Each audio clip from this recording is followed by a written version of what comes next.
하나님의 말씀 시편입니다. 시편 51편 10절에서부터 15절까지. 하나님이여, 내 속에 정한 마음을 창조하시고 내 안에 정직한 영을 새롭게 하소서. 나를 주 앞에서 쫓아내지 마시며 주의 성신을 내게서 거두지 마소서. 주의 구원의 즐거움을 내게 회복시키시고 자원하는 심령을 주사 나를 붙드소서. 그러하면 내가 범죄자에게 주의 도를 가르치리니 죄인들이 주께 돌아오리이다. 하나님이여, 나의 구원의 하나님이여, 피 흘린 죄에서 나를 건지소서. 내 혀가 주의 의를 높이 노래하리이다. 주여, 내 입술을 열어주소서. 내 입이 주를 찬송하여 전파하리이다. 거룩하신 주님 감사합니다. 허락하신 말씀을 통해서 다시 한번 은혜 받게 하시고 하나님의 쓰임받는 축복된 하나님의 백성들이 되게 도와주옵소서. 말씀을 전하나 듣는 자나 모두 주 안에서 함께 하기를 소원하며 우리 구속하신 예수님 이름 받들어 간절히 기도했습니다. 아멘. 한 주간 잘 지나셨습니다. 너무너무 하나님께서 우리에게 특별히 권사님들에게 건강을 지켜주시길 참 감사하네요. 성경을 묵상하다 보니까 이런 생각을 하게 되더라고요. 어떤 자를 하나님께서 좋아하실까? 여러 가지 이유와 근거와 제시를 해주시겠지만 성경 가운데 가장 좋아하셨던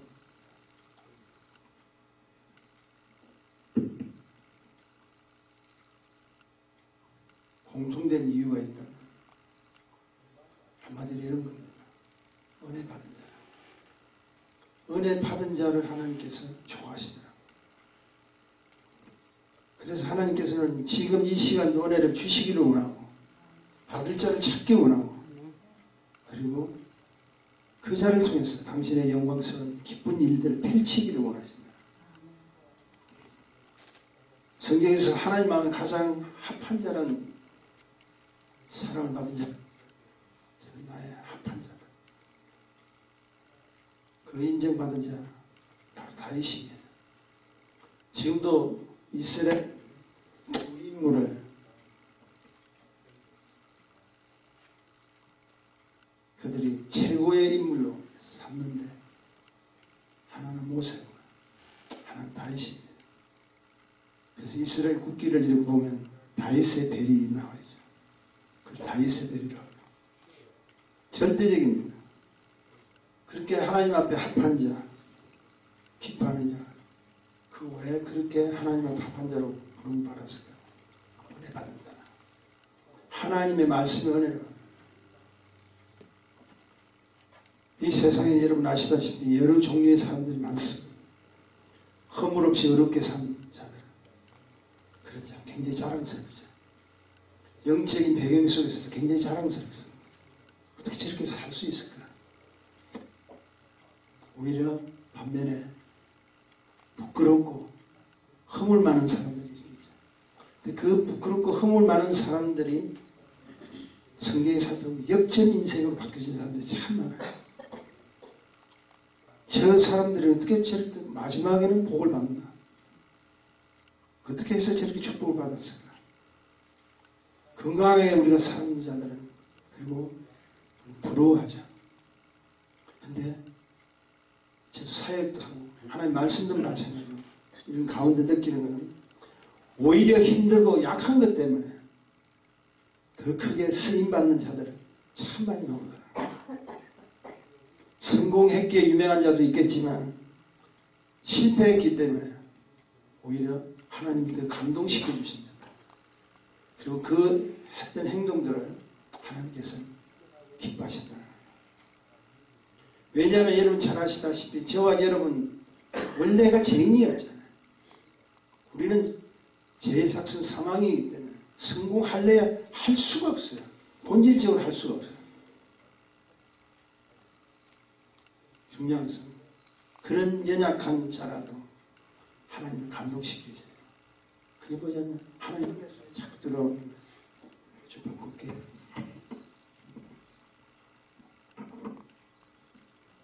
그래서 성공해서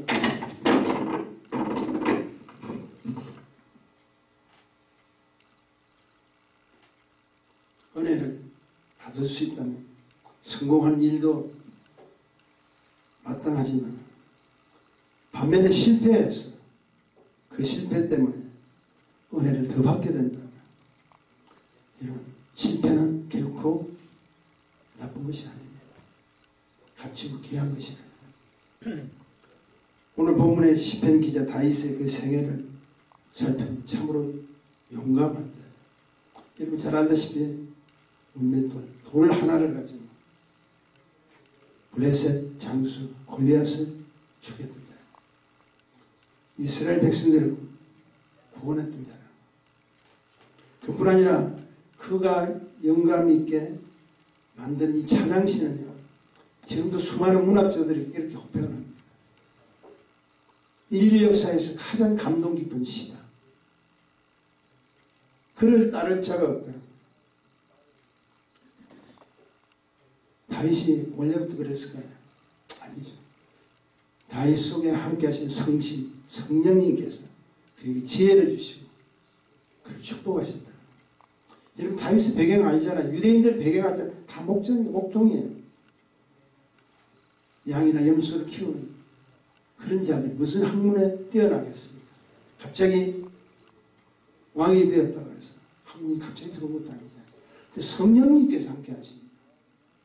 성신이 그를 축복해 주시니까 기가 막힌 단어들을 쓰고 기가 막힌 문학적인 배경 가운데서 엄청난 시들이 나옵니다. 다윗의 시들이 쭉 보면 너무 감동스러워요. 어떻게 저렇게 표현할 수 있어요? 다윗이 누굽니까? 하나님의 선택을 받은 하나님의 백성입니다. 그게 왕이 되었지만 교만하지 않고 성군 어지르고 백성들이야 선한 임금을 성군이라고 합니다. 이스라엘 통치한 위대한 왕이죠. 거기에도 또 보면은요, 기가 막힌 것이 있어요. 다윗은 자신에 있는 소유를 아낌없이 하나님한테 봉헌했던 사람이에요. 그래도 항상 부족했어요. 어떻게 하면 우리 하나님을 기쁘게 해드리실까? 그래서 여러분 잘 아시다시피 다윗의 최고의 꿈이 뭐였죠? 성전을 짓는 거예요. 하나님께서는 성전을 다윗의 손으로 짓지 못하게 하셨죠. 너무 많은 피를 받았다. 전쟁에 나서 많은 사람들을 살리겠다. 그래서 그 아들 솔로몬에게 넘기지만 다윗의 자기가 있는 것을 통해서 어떻게든지 하나님의 영광을 돌리려고 예를 쓰고 몸부림치던 자가 다윗이. 하나님 그를 참 기뻐하셔요. 그런데 그런 다윗도 여러분 아시다시피 수없이 넘어진 자였죠. 수없는 실패도 있었고 온갖 수모도 당했습니다. 다윗의 수모는 어떤지 아시죠? 자기 자식한테 받았어요. 압살롬이라는 자기 자식한테 쫓겨서 그냥 도망간 자잖아요. 자기를 따르던 군사들 함께 따라갔지만 얼마나 창피하겠어요. 이스라엘에 택함받은 지도자라고 하는 자가 출행을 했다. 그것도 다른 적이 아니라 아들 압살롬이에요. 도망을 가야 돼요. 기가 막힌 현실입니다. 그런 자가 다윗이었어요. 그의 생애를 보면 하나님께서 감동도 받으시고 때로는 사랑하기 때문에 채찍도 되십니다. 근데 그런 다윗이 수없이 넘어졌지만 수없는 실패도 했지만 온갖 수모를 당했지만 도저히 표현할 수 없는 부끄러움도 있었지만 그런 그가 다시 일어날 수 있어요. 그 축복이 무엇인지 아세요? 함께 하시는 하나님의 은혜였다. 다시 일어날 수 있는 그의 생애를 보면 전부 보세요. 은혜로 출발했습니다. 사무엘이 와서 길 보여주신 게 은혜입니다. 그리고 은혜로 일어섰고 은혜로 자기의 모든 생애를 마무리 지은 다윗. 여기서 여러분 꼭 기억하셔야 돼요. 하나님의 백성에게는 다른 것은 다 포기해도 은혜 받는 일에는 소홀해서는 안 됩니다. 은혜를 받기는 원한다. 축복이는. 근데 왜 많은 사람들이 은혜의 삶, 충만한 삶에서는 멀어져 갑니까? 사실 은혜는 여러분 잘 아시다시피 내가 그분에게 속해버렸다는 거예요.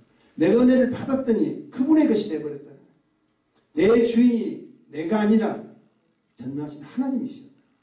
그게 은혜 받는 거예요. 근데 그것을 알면서도 은혜의 삶을 살지 못하고 충만함에서 멀어지고 가는 그 이유가 뭡니까? 대체로 공통적으로 이렇게 살펴보면 하나님이 원치 않는 문제의 골에 사로잡혀있다. 그 문제의 골이 무엇이냐면 상처라는 거예요. 우리가 흔히 이야기하는 썸불이라고 해요.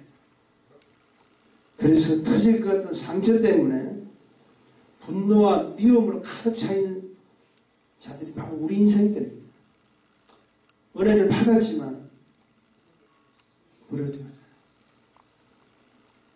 최근 어느 의사의 간증을 제가 봤는데 깜짝 놀랐어요. 그분이 많이 이런 간증을 합니다.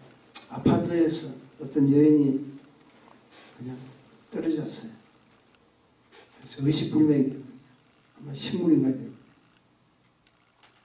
근데 그녀가 극적으로 6개월 만에 눈이 떴다. 정신이 돌아왔다는 거예요. 그렇게 했을 때 첫 번째 해야 될 말이 무엇인가? 이어서 간증을 하는 거예요. 보통 눈이 뜨면 자기를 지금까지 간호했던 주위의 사람들에게 아니면 의사에게 감사합니다. 만약에 하나님 믿었다면 하나님 정말 감사합니다. 그렇게 해야 될 것이 첫마디 말 아니겠습니까? 근데 그가 한 첫마디 무엇인지 알았어요? 살펴보다 눈을 떠서 살펴보면 자기 남편을 다 지적합니다. 저놈이 나를 밀었어요. 표현이 제가 좀 잘못 몰라도 그녀가 했던 실제적인 이야기예요. 저놈이 나를 밀어버렸다. 여러분 보세요. 6개월 동안의 의식불명 속에서도 자신의 분노, 앵거는 사라지지 않고 있어요. 계속 담아주고 있어요. 의도적으로 한 것이 아니라 눈을 뜨니까 첫마디에 자기의 분노를 표출하고 싶은 거예요. 저놈이 나를 밀었어. 이게 우리 속에 잡고 있는 상처입니다. 성령 충만한 지혜로 하나님의 뜻을 따르려고 하는 사람들 가운데서도 쉽게 해서 무슨 문제가 터지면 성질부터 내버리잖아요. 자신도 모르게 막 뛰어나오잖아요. 하나님을 믿는 사람인데 어떻게 그러죠? 우리 속에 계속 잠깁니다. 은혜는 내가 잘나서 받은 것이 아니고 그분의 일방적인 무엇이죠? 축복이었습니다. 그런 그 축복을 통해서 내가 변화받고 내가 다시 바뀌어져야 할 텐데 내 속에 여전히 자리 잡고 있는 분노가 있고 그것이 상처가 되어서 골이 깊이 잠재있기 때문에 어떤 문제만 터져도 저분이 과연 주의 종인가? 저분이 직분자인가? 어떻게 저런 분이 장로님, 권사님인가? 그럴 수도 있다. 그래서 저는 이런 생각을 해봅니다. 우리 예수님은 그런 상태, 그런 상황에 닥쳐서 어떠하셨어요? 우리가 섬기기를 원하는 그 예수님은 상처와 전혀 무관한 분이시여. 아니죠. 여러분 잘 알다시피 예수님의 생애를 보면 전부 상처투성이죠. 무슨 나사렛에서 귀한 자가 나오겠느냐. 자기 백성을 또 외면해버리잖아요. 자기 고향에서도 외면해버려요. 주님이 자기 고향 나사렛에 찾아갔을 때 한 사람도 그를 반겨준 자 없어서 심지어는 미쳤다고 그랬죠. 결국 자기가 따라다니던 제자들부터 배신을 하는 상처. 결국 살인자나 강도가 달려있던 그 십자가 못 박혔던 아픔의 상처. 그는 마지막까지 자신의 공생의 마지막 그 순간까지도 상처투성이야. 이때 있는 로마 병사들, 너가 유대인의 왕이거든. 얼마든지 내려올 수 있잖아요. 한마디 뭘야? 사람의 마음을 찌른다는 거예요. 그걸 판다는 거죠. 여기서 놓치지 말아야 될 것은 예수 믿는 자도, 아니 예수님까지도 이 땅에 존재하는 동안 누구이든 상처는 다 있을 수 있다는 거예요. 그 상처는 있지만 내가 어떻게 해결해야 한 가지 반드시 기억할 것은 자신이 가지고 있는 그 상처 때문에 그 다른 자들을 향해서 상처의 밀미를 제공해서는 안 된다. 상처는 당신이 받았으면 당신은 끝내야 된다. 이 상처 때문에 다른 사람의 분노를 표출하고 다른 사람들에게 해를 끼친다. 그건 아니죠. 그런데 그런 분들이 의외로 참 많습니다. 왜냐하면 저와 여러분은 하나님의 은혜 속에 살아야 할 자신이라면 항상 내가 해야 될 그 행동에서 먼저 생각해야 될 것이 하나님의 영광을 가리지냐. 내 잠시에 화가 나서 했던 이 말, 이 행동 때문에 하나님의 영광을 가리지는 않나. 내가 받은 아픔과 힘든 고통, 또 다른 이웃을 치유해야 할 거룩한 사명이 있다는 걸 꼭 기억하셔야 됩니다. 저는 85년 5월에 미국에 도착했어요.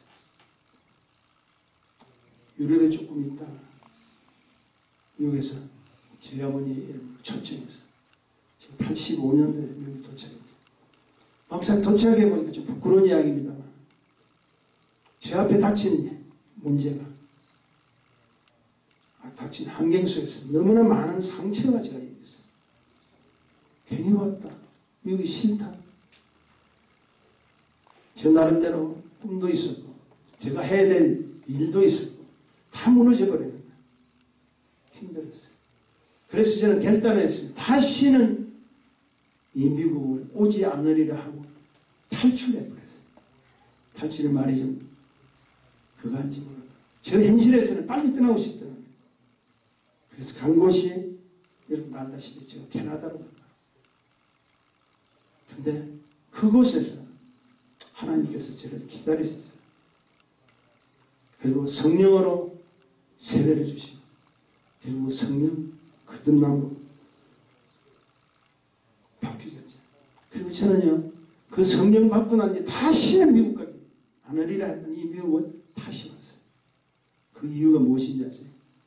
저희 형님을 가지고 구원시켜야 된다. 하나님께서는 저를 아픔을 허락해 주셨어요. 어려운 문제 앞에서 상처들이 너무 많았어요. 그래서 캐나다를 보내시고 캐나다에서 하나님께서 기다리시고 저에게 축복을 해주시고 하나님의 종으로 만들어주시길 작정하시고 다시 미국으로 보내주셨다. 저는 지금도 그렇습니다. 그거를 보는 때는 항상 여러분들이 많이 지적해 주셨어요. 제가 알아요. 저는 내 자신을 봐도 전혀 목사 타입이 아니에요. 지금도 마찬가지예요. 여러분 제가 웃는 거 배는 못 보셨죠? 그림을 그려서 그런지 한 사람 주짓이 다 하면요. 저도 모르게 습관적으로 굉장히 관찰을 하는 거예요. 날카롭다. 무슨 화가 많은지 언제나 딱딱합니다. 제 자신이 알아요. 미국까지 왔던 친구가 제가 목사가 됐다는 그 소식을 듣고 저 만나자고 그대로 갔던 거예요. 그 애는 목사들 타입이 아니라 그런 딱딱했던 사람 하나님 은혜로 지금도 여러분 앞에 서서 하나님 말씀을 증거할 수 있는 상처를 인해서 거룩한 사명으로 바뀌어졌던 대표적인 애가 저입니다. 그 상처 때문에 제가 그 상처를 품고 사는 것이 아니라 그 상처를 네가 받았으면 내가 강건적으로 너를 쓰기를 원한다. 오히려 그들을 위한 문제거리로 보지 말고 불쌍한 영혼으로 봐서 그들을 위해서 쓰이는 거다. 그래서 저는 공부를 다시 했고 신학교 졸업하고 부교육자 사역을 하다가 제가 예수사랑원의 교회라는 교회를 하나님 허락해 주셔서 저 여러분 만나게 해주십니다. 이건 뭘 이야기합니까? 어떻게 그런 상처 속에서 하나님 은혜를 지켜야 됩니까? 한 가지를 기억했습니다. 거룩한 사명이라. 지금도 저와 여러분은 여러 가지 조건 속에서 어렵고 힘든 문제들이 많이 대두될 겁니다. 그것을 바꾸세요. 상처를 거룩한 사명으로 바꾸셔야 돼요. 그 사명을 감당할 수 있는 몇 가지 자세를 연락시키게 드리겠습니다. 첫째는 무엇이냐면 가감하게 자신을 드러내는 거예요. 상처는 여러분 아시다시피 감추는 거 아니에요. 드러내는 겁니다. 누구한테 드러내요? 하나님한테 드러내는 거예요. 다윗이 평생에 씻지 못한 상처가 됐어요.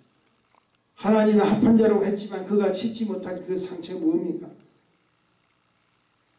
간음과 살인죄야. 아끼던 장수, 여러분 잘 알다시피 우리아의 아내 밧세바를 범한 죄가 있죠.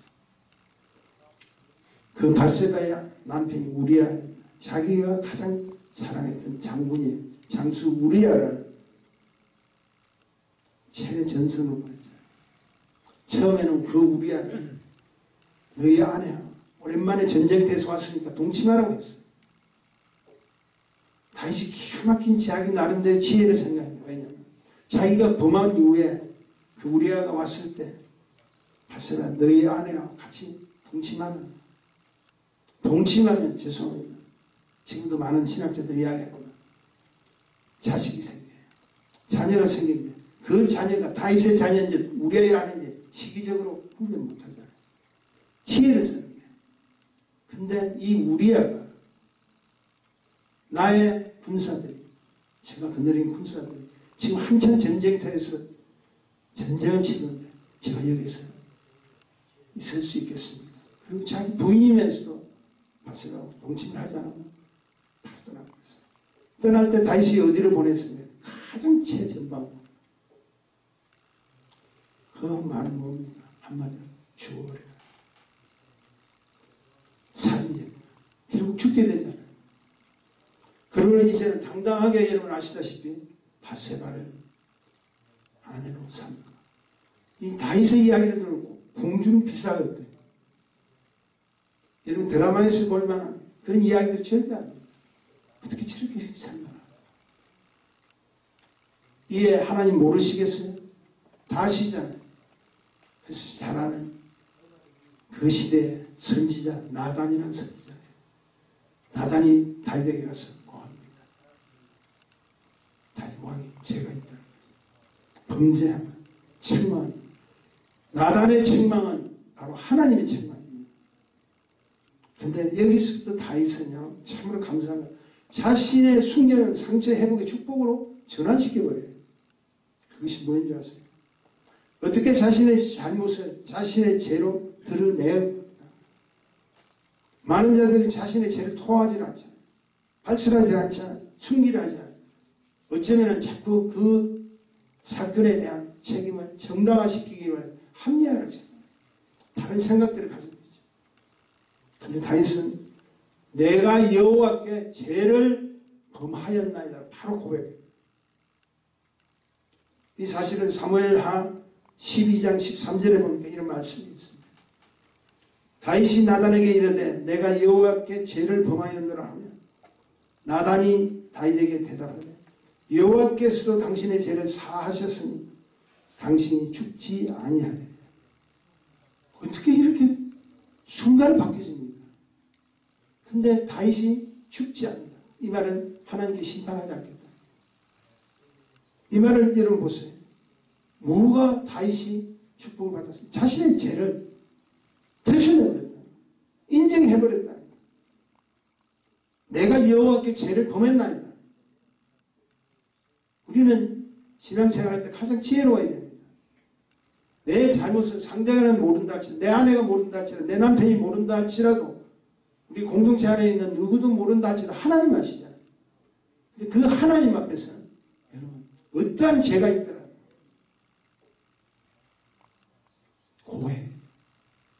하나님 모르시는 게 아니에요. 알면서도 당신의 입술로 고백하는 그것을 받기를 원합니다. 그게 축복입니다. 사람은 수없는 죄를 지금도 짓고 있어요. 우리가 하나님의 은혜로 구속함을 받았지만, 죄사함을 받았지만 지금도 우리는 자범죄를 짓고 있죠. 교회 오기 직전까지 수없는 잘못된 생각들을 하고 있죠. 죄는 드러내야 받고요. 상처는 드러내야 치유를 받습니다. 두 번째, 상처의 원인은 인정하셔야 돼요. 인정하신다는 건 뭘 이야기합니까? 내가 그 사실에 범죄자입니다. 시편 51편 5절 보면은요, 내가 죄악 중에 출생하였으며 모친이 죄 중에 나를 잉태하였다. 이 말은 자신의 태생이 본질적인 죄로부터 시작된 사람이라. 본래부터 나는 죄 때문에 의를 행할 수 없는 자라는 거예요.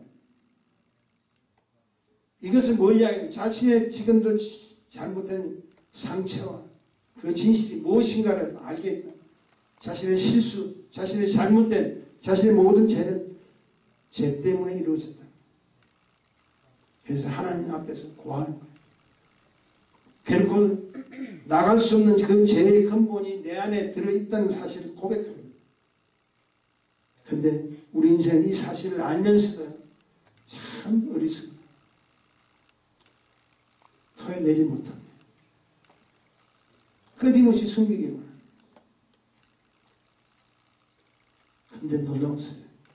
그런 숨기기를 원하는 그런 자들을 끊임없이 우리 주님은 찾기를 원하세요. 여러분 아시죠?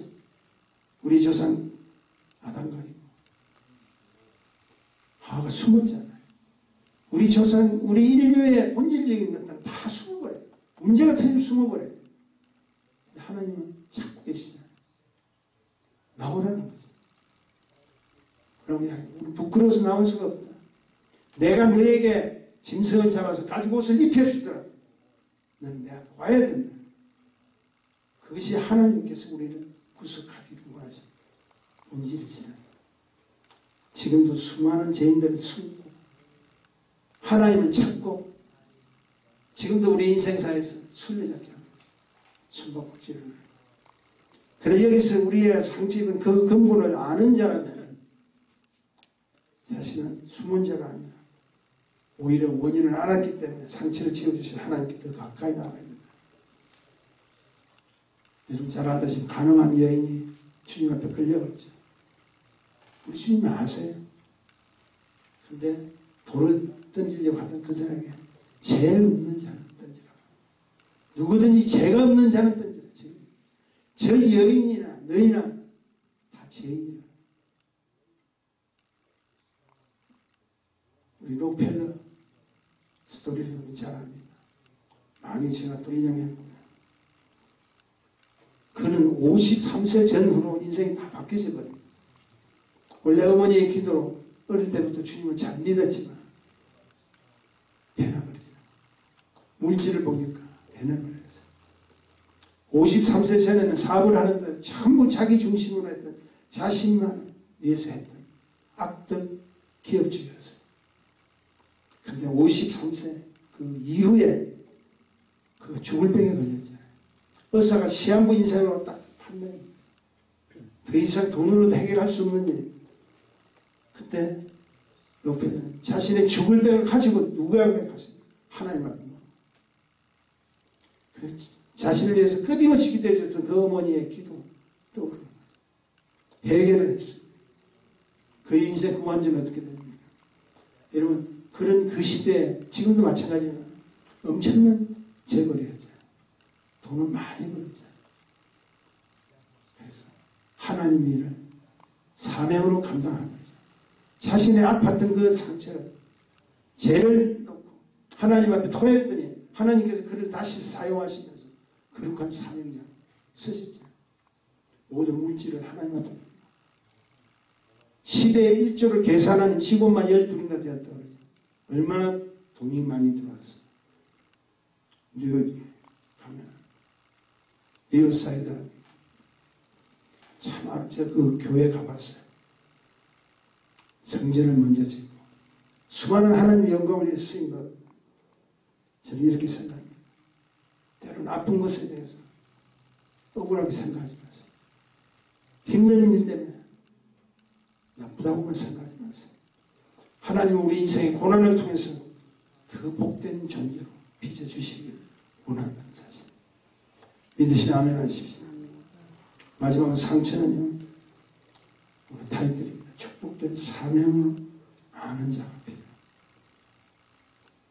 다른 말로 이야기한다면 상처는 축복의 통로랍니다. 보세요. 상처가 있기에 주님 앞에 갈 수 있고 주님 앞에 갔기 때문에 은혜 속에 잠기게 될 수 있잖아요. 그래서 다윗은 이렇게 고백합니다. 12절에 보면 주의 구원의 즐거움을 내게 회복시키시고 자원하는 심령을 주사 나를 붙드소서. 여기서 여러분이 분명히 답을 얻게 됩니다. 그것이 뭡니까? 상처 회복도 중요하지만 굉장히 중요한 이야기입니다. 더 큰 축복은 그 상처를 받냐 구원의 감격을 얻어야 됩니다. 상처 해결만 받는 것이 아니라 이 상처를 통해서 구속의 은혜를 받아야 된다. 다시 회복돼야 됩니다. 구원의 감격을 다시 회복돼야 됩니다. 왜? 구원은 헌신의 열매가 아닙니다. 구원은 영원한 생명의 축복이에요. 이거는 내가 은혜 속에 들어오는 거예요. 내가 무슨 일을 많이 했기 때문에 헌신을 했기 때문에 받는 열매가 아니라 내가 주님 앞에 무릎 꿇고 주님을 영접했더니 주께서 일방적으로 우리에게 주신 어렵다함의 축복, 구속의 은혜, 구원을 주셨다. 이 사실을 확실하게 믿는 자라면 하나님의 일을 스스로 할 수 있는 자원하는 신령들이 일어날 거예요. 내가 구원받았기 때문에. 나는 부족해도 구원받았기 때문에. 여러분, 지난주 제가 말씀드렸지만 예수님의 12 제자를 보세요. 뭐 한 사람 제대로 출신들이 없어요. 근데 하나님께서는 그들을 통해서 역사해버리죠.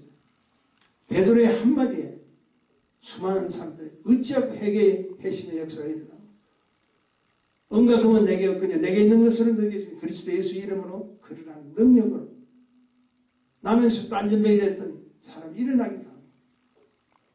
그들의 출신 성분, 그들의 학문, 배경이 아무것도 없죠. 하나님의 은혜가 그들에게 함께하니까 축복을 받게 됩니다. 그리할 때 13절에 보면은 그리하면 내가 범죄자에게 주의 도를 가르치리니 죄인들이 주께 도를 해요. 기가 막힌 이야기입니다. 나는 죄인일 수밖에 없지만 주님께서 나에게 은혜를 주시니까 나는 스스로 할 수 없지만 감히 하나님의 말씀을 나는 증거하기를 소원 그리스도 주의 도를 가르칠 수 있다. 다시 말해서 내 안에 구원의 주 생명의 하나님이 충만함으로 가득 찰 때 하나님도 말씀을 가르칠 수 있다. 그러므로 은혜를 받아야 구원하고 구원의 간격이 일어나야 사명이 일어납니다. 상처가 거룩한 사명으로 갈리면 먼저 은혜 충만하게 받아야 됩니다. 그 사명은 억지로가 아니죠. 기쁨으로 전해야 됩니다. 15절 제가 다시 한번 보도록 할게요. 주여 내 입술을 열어주소서. 내 입이 주를 찬송하며 전파하리. 내 입술을 열어서 주를 찬송하리. 하나님의 뜻을 하나님의 영광을 하나님의 말씀을 내가 전하는 자가 되기를 원한다. 우리 모두는 크고 작은 상처가 있잖아요. 단지 상처의 농도가 차이입니다. 하나님의 은혜가 온다. 상처가 하나님의 쓰임받는 자가 되기를 소원합니다. 저는 이런 축복을 받고 싶어요. 제 개인적으로. 여러분도 마찬가지겠지만 어떤 축복입니까? 수없는 고통과 상처 속에 살았다. 십자가에 함께 달린 강도 있죠. 그 강도가 여러분들 잘 아시다시피 주님께 이렇게 말하죠. 당신의 나라가 임할 때 나를 생각하소서. 그 한마디에 같이 달리신 주님이 감동을 받으셨어요. 감격해버리셨어요. 그리고 그때 그 주님이 뭐라고 하시는 말씀 여러분 기억나시죠? 내가 진실로 네게 이르노니 오늘 내가 나와 함께 낙원에 있으리라. 제 소원입니다. 저는 이런 축복을 받고 싶습니다. 나와 함께하는 우리 인생의 마지막 순간까지, 이 땅에 존재하는 순간까지 나와 함께 하시는 그 주님의 은혜를 받고 싶다. 그리고 주님과 함께 가는 그런 축복들이 우리 생에 일어나기를 소원한다. 기억하십시오. 아픔과 고통을 잠재울 수 있는 가장 위대한 힘이냐? 사랑하는 자와 함께 하는 것. 아직도 세상에 나갔거든요. 기도 가운데 나왔지. 코비드-19을 맞냐. 자신도 모르게 분노가 막 표출돼요. 그 분노 여러분 잘 알다시피 정오로 맞아요. 지금 아시는 게 정오. 우리가 생각지 못하는 노인들이 그냥 무차별을 받고 분노가 그 분노가 정오로 그 정오가 돌발적인 사건으로 바뀌는 거예요. 어딘가 많은 사람들이 죽었죠. 이때 필요한 것은 여러분 기억하십시오. 서로 함께 품어주는 강력한 힘이 요구됩니다. 그리고 바로 이것이 지금 이 시대 하나님의 자녀들이 해야 될 거룩한 상처, 사명으로 바뀌어져야 됩니다. 괜찮습니다. 저와 여러분이 아픈 이야기들은 얼마든지 많겠죠. 현재 육신적인 고통 가운데도 있는 분도 있고 어렵고 힘들어서 방황하는 자도 있습니다. 그러나 한 가지 기억하십시오. 저와 여러분은 하나님의 자녀입니다. 저와 여러분은 하나님의 은혜 속에서 하늘을 소유한 하나님 백성인 것을 믿으신다는 그 어떠한 상처가 우리를 짓밟겠습니다. 오히려 그 상처를 사명으로 옮기시는 저와 여러분이 되기를 원합니다. 하나님의 성경, 주의 자녀의 매력은 바로 그것에 있다고 생각합니다. 상처를 사명으로 바꾸는 매력, 주의 자녀들만 할 수 있는 위대한 축복이죠. 바라는데 우리 모두 상처를 결국은 사명으로 옮기는 하나님의 사람들이 되기를 주님의 이름으로 축원합니다. 거룩하신 주님 안에 감사합니다. 허락하신 말씀을 통해서 우리는 인생의 마지막으로 치닫는 것이 아니라 오히려 하나님께서 이 말씀을 통해 다시 한번 회복시켜 주시고 아직도 상처 가운데 헤매고 있는 불쌍한 영혼들에게 하늘의 복을 통해서 다시 한번 회복받는 산자의 축복도 일어나게 하옵소서. 예수님 이름으로 간절히 축복하며 기도했습니다.